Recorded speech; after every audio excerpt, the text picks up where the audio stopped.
Let's take a look at an example of a fully functioning page formatted with CSS. Here in the scissors directory, under Chapter 5 in your exercise files, you'll find scissors.html. And go ahead and make a working copy of that. And we'll name it -working.html. Open that in the text editor and page through it for those of you who are typing along at home. Most of the text in here is just lorem ipsum, so you can really put whatever you like there. And the rest of this is all pretty straightforward. You'll notice that these style sheet links are commented out. And so when we load this up in the browser, it won't have any formatting at all. And that's what it looks like. And if we go ahead and put the style sheets back in, save that and reload in the browser, now we have this fully formatted page that actually looks pretty presentable. So the point here is that we've separated the HTML from the presentation. So in the HTML file, we're mostly concerned with the content. We have all this lorem ipsum, and we have the sidebar, we have all of the text, we have the menu, and very little else. And we use the style sheets for the presentation. So let's take a look at the style sheets.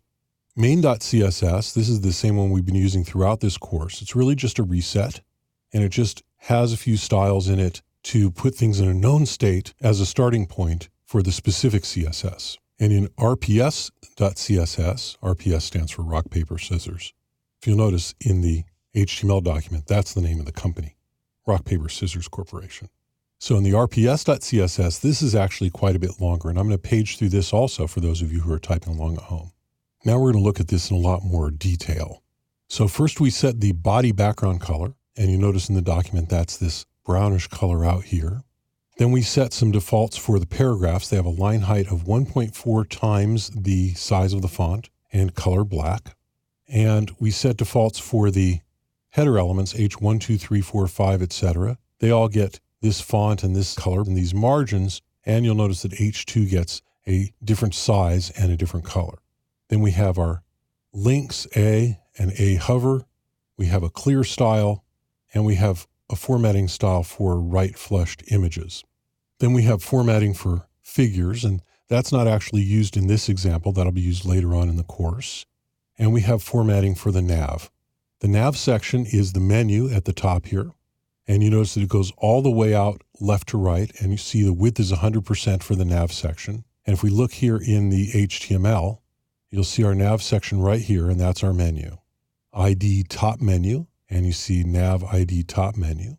And under top menu with descendant selectors, we're formatting UL and ULLI and ULLIA. And so UL has list style type none for the unordered list, and you see our unordered list here has the links in it for the menu, and those links are in LI elements. And so our LI element has margin and padding set to 0, but the rest of the formatting is all done in the A element. And you see we have the A element here, and that has the actual link in it. So when we look at this in the browser, you see there's the A elements, and they're in block mode, and they're 100 pixels wide, and on hover, they get this bottom border set. That's not actually a text underline, that's the bottom border. And so if we look in our CSS, 100 pixels wide, font, the font color, the bottom border, and you notice that I set the bottom border to be the same as the background color, and then on the hover, it changes. And this makes it so that the dimensions of the box doesn't change. If I didn't have this bottom border line here, then the dimension of the box would change when I hovered the mouse over it. And so that's all the formatting necessary to turn that UL element into a nice menu. Moving right along, we have our header section. So we see descendant selectors for header H1 and header P, and that does the formatting for the elements inside of here. The rest of it is all formatted globally, like the image, and the H1 and H2 and P, a lot of their defaults are set. And a few things are just changed for this. We've got a margin top. That allows this border up here to be flush up with the menu, setting the margin top to 0. And for the paragraph, we set some other formatting so that it looks nice in this context. That's that paragraph there.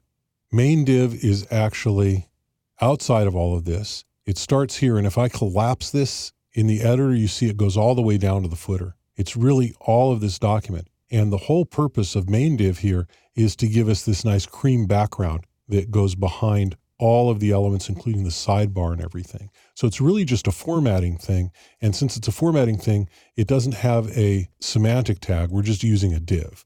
And inside of that is our header and our article and our aside and all of this. And so that's right here. We have the header, we have the article, and we have the aside. And that's actually this part right here is the aside. So the article gets its formatting, it's got its width, it's got its margins, it's floating left, and some formatting with descendant selectors for the headers and the paragraphs and such. And then we have the aside. And again, we have formatting for the whole aside, and you notice it's got this class selector about. And that would allow me to have different asides if I wanted to. But you'll notice here we have class about for the aside.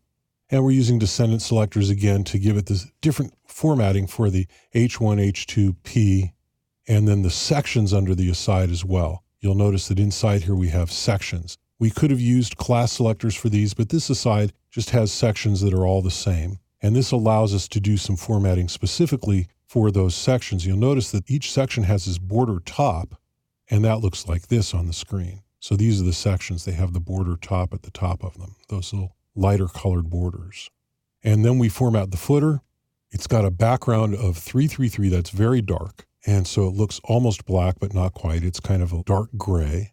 And it's got a descendant selector for the paragraph to format that text down there. And details is something that we'll cover in another chapter. So really, it's a lot of typing, but it's all very simple and all very straightforward. And all that straightforward formatting allows us to create a really beautiful page with its presentation completely distinct from the content. So when we want to go in here and we want to change content, we want to add a section. If I wanted to come down here and say, for example, I wanted to add a section to my aside, I'm just going to duplicate this and it'll be exactly the same. We come in here and reload this document here, and we now have a whole other section. And it's all formatted exactly the same, and it just fits in perfectly. If I wanted to add paragraphs in the article, or even to add an entire extra article, I just select all of that, I copy it, I put in another article, I give it different content, and you'll notice that we now have this whole other article down here. So really it becomes very simple to maintain this once you separate the content from the presentation. So notice how in this example, the HTML is simple and uncluttered. You can easily see where everything is, and it should be easy to edit and maintain. Likewise, the CSS is clear and distinct. By separating content from presentation, the document becomes easier to read and easier to maintain.